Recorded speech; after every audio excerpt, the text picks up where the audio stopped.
Alright, so the person I chose to present on is Joseph Mallard William Turner. A lot of the sources that I looked at that talked about him called him, the main thing they call him was J.M.W. Turner. So I chose to talk about him initially because when I looked him up in our textbook, uh, I just saw one of his paintings, which I'll talk about in a few slides here, and I just was really drawn to just the vibrant colors and the landscaping, and also kind of the story behind it, which I'll talk about when we get to that slide. And so it propelled me to go look him up online and stuff like that, and I just saw more of his landscaping and more of his work, and I was just absolutely blown away by how beautiful his stuff was. So to start us off, J.M.W. Turner, he was born on April 23rd, 1775. He was the son of a barber, but due to some health issues with his mom and then some of his own health issues, he was actually born quite sickly child. He spent a lot of his time in rural England with his dad, or his uncle. And so during that time, he began to develop into the great artist that we know and remember today. He spent a lot of time drawing and stuff like that. Eventually, his father hung up some of his drawings in his barbershop. And then at age 13, or in 1789, he was admitted into the Royal Academy of Arts. And in the following year, he was able to display some of his arts at an exhibition there. And then during his life as a painter, he they talk about how he's kind of scandalous. He had an affair, and many believe that it resulted in 2 daughters, and so that's just something about his later life. So that kind of stands out about him. And so just going right into some of his work. The first one I chose to talk about was the inside the Tintern Abbey, painted in 1794.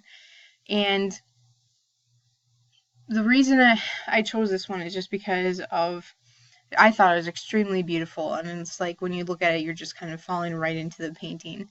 His paintings like this are a result of several different journeys throughout Britain and Europe. So if you notice in the bottom left-hand corner of this painting, there's 2 people, and that's kind of, you put them there to display the magnitude of the building. And then another note about this painting was the Gothic arches seen in this painting make a nod towards how such arches allowed structures to reflect the awesomeness of God. So they just were that was kind of what they had in mind with this. And then finally, if you look at the coloring in the sky and in the background, he apparently did that intentionally also to just add to making the structure look extremely big.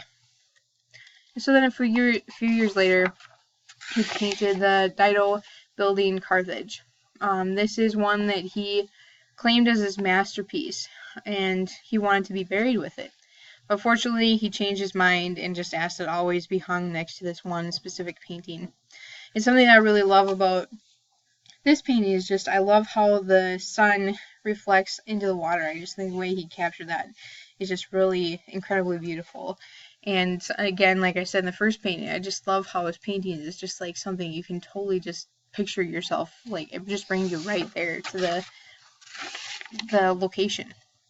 And so in the next few years, he also painted this one, the Grand Canal, Venice. This one I really liked. I just like the contrast of the sky, the water, the ships, and the city. I thought it was just really quite beautiful. This painting, according to the Museum of Quality Handmade Oil Paintings, is known for its majesty and remarkable use of light and color. And another quote also says, the exuberant display, it displays exuberant liberty and sense of possibility that Turner felt as he captured the view of the city. And this was so important to romantic thinkers of his time. And so this painting is kind of like captures kind of what the theme was for the romantic era of painting. Is just like it, and I don't know, if I looked at this, I would just be like, it seems really romantic, it just seems like it's in a little utopia kind of thing.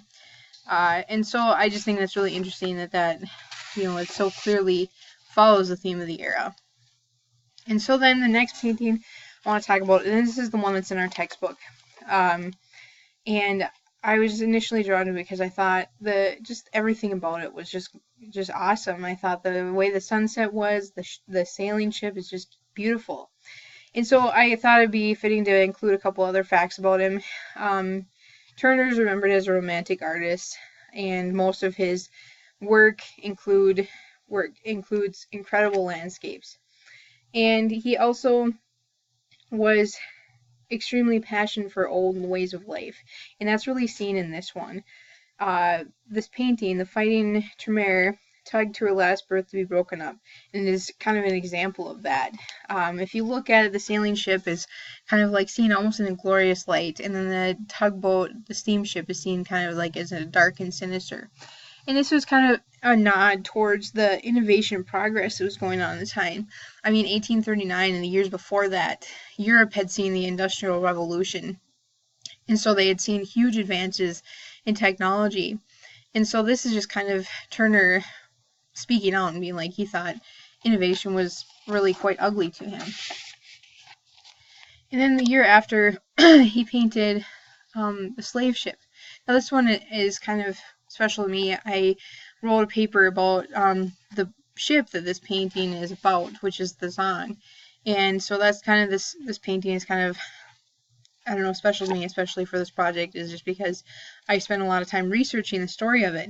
And this is a painting of the ship, the Zong. And in 1781, the captain of the Zong threw his cargo overboard. But the cargo was humans, and they were slaves that were bound, they were heading towards the Caribbean islands to sugar plantations. And so the Zong case went to the courts, the British courts, and there was a huge dispute over whether or not the captain could claim his lost cargo, which was humans, for insurance and compensate for that. And in the end, the court did not pay his fees, and it was a huge set the tone for the years following that would work to bring an end to slavery. And I think in one quote that it said is, at first we see the glorious painting of the sky and sea, but as we look closer we see the people in the ocean catching their last view of the daylight. And that's just kind of what I wrote about it as I was just looking at it, because it's the first thing you see is this beautiful sunset, and then the ship, and then you look closer, and that's what you do see. You see people breathing their last breaths on Earth, well, in the sea, I guess.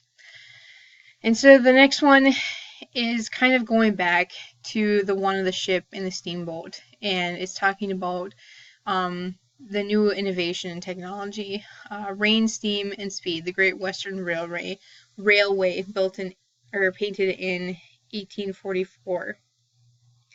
And this one, if I read about it because I thought it was really interesting that some of his, like I mentioned before, some of his work focused on the Industrial Revolution, how things were changing in Europe.